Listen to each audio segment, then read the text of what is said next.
नमस्कार, मैं हूं निरंजन कुमार। DWN न्यूज़ में आप सभी का स्वागत है। इस वक्त एक बड़ी खबर आ रही है दिल्ली विधानसभा चुनाव को लेकर के। दिल्ली में चुनाव आयोग ने विधानसभा चुनाव की तारीखों का ऐलान कर दिया है। दिल्ली में एक ही चरण में विधानसभा के लिए वोट डाले जाएंगे और ये डेट जो है चुनाव आयोग ने 5 फरवरी तय कर दिया है। 5 फरवरी को ही दिल्ली में विधानसभा चुनाव के लिए वोट किए जाएंगे और 8 फरवरी को चुनावी नतीजे आएंगे। उसी दिन ये पता चल जाएगा कि दिल्ली में किसकी सरकार बनने वाली है। चुनाव आयोग के द्वारा चुनाव की तारीखों के ऐलान के साथ ही दिल्ली में आचार संहिता लग गई है।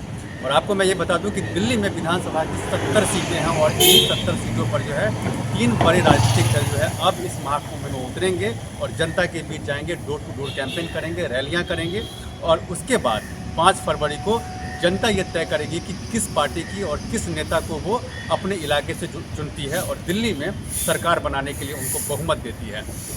अभी जो है मौजूदा अगर मैं बात करूं तो आम आदमी पार्टी साल 2020 में सत्ता में जीत करके आई थी और उसको 70 में से 62 सीटें मिली थी और 8 सीट जो है वो बीजेपी को मिली थी। और उस चुनाव में कांग्रेस खाली हाथ रह गई थी। लेकिन इस बार का चुनाव जो है पिछले चुनाव से बिल्कुल अलग होने वाला है, क्योंकि इस बार के चुनाव में आम आदमी पार्टी 70 सीटों पर पहले ही उम्मीदवारों के नाम का ऐलान कर चुकी है और इसके बाद कांग्रेस ने भी लगभग 48 सीटों पर अपने उम्मीदवार के नाम का ऐलान कर दिया है और बीजेपी ने अभी तक 29 उम्मीदवारों के नाम का ऐलान किया है। और ये संभावना है कि अब आने वाले समय में जल्दी ही दोनों ही राजनीतिक दल बाकी बचे सीट पर अपने उम्मीदवार के नाम का ऐलान कर देगी। एक और जो सबसे बड़ी बात यह है कि इस बार अरविंद केजरीवाल को ना तो बीजेपी और ना ही कांग्रेस, दोनों ही जो राजनीतिक दल है वो उनको वॉकओवर देने के मूड में है।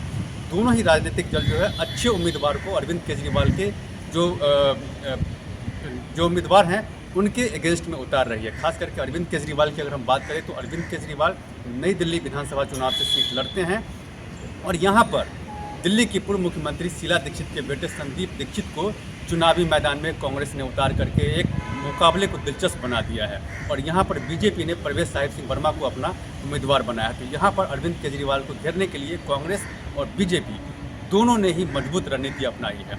अगर बात करें हम कालका विधानसभा सीट को लेकर के तो यहाँ पर जो है आम आदमी पार्टी ने आतिशी को, जो अभी दिल्ली की मौजूदा मुख्यमंत्री है, उनको अपना उम्मीदवार बनाया है और यहाँ पर इनको घेरने के लिए कांग्रेस ने अलका लांबा, जो एक मजबूत कैंडिडेट है कांग्रेस की, उसको वहाँ पर उम्मीदवार बनाया है और बीजेपी ने रमेश बिधूरी को अपना उम्मीदवार बनाया है। तो कुल मिलाकर के आप कह सकते हैं कि अगर उम्मीदवारों के चयन को देखें तो आम आदमी पार्टी के मुकाबले कांग्रेस ने और बीजेपी ने अब तक जितने भी उम्मीदवार के नाम का ऐलान किया है वो दिलचस्प है और मुकाबलेदार रहने वाला है इस बार का विधानसभा चुनाव। अब पब्लिक पर डिपेंड करता है कि पब्लिक किस पार्टी के साथ जाएगी, या फिर इस बार हंग असेंबली होंगी, या फिर इस बार त्रिकोणीय मुकाबला होगा। कि बहुत सारी ऐसी बातें हैं जिस पर अब जो है अगले 1 महीने में पब्लिक ये तय करेगी कि क्या कुछ होने वाला है। तो क्या कुछ होता है दिल्ली विधानसभा चुनाव से संबंधित में, इस पर मेरी नज़र बनी हुई है और आप दिल्ली विधानसभा चुनाव से संबंधित किसी भी खबर के लिए मेरे इस चैनल को सब्सक्राइब कीजिए। तब तक के लिए धन्यवाद।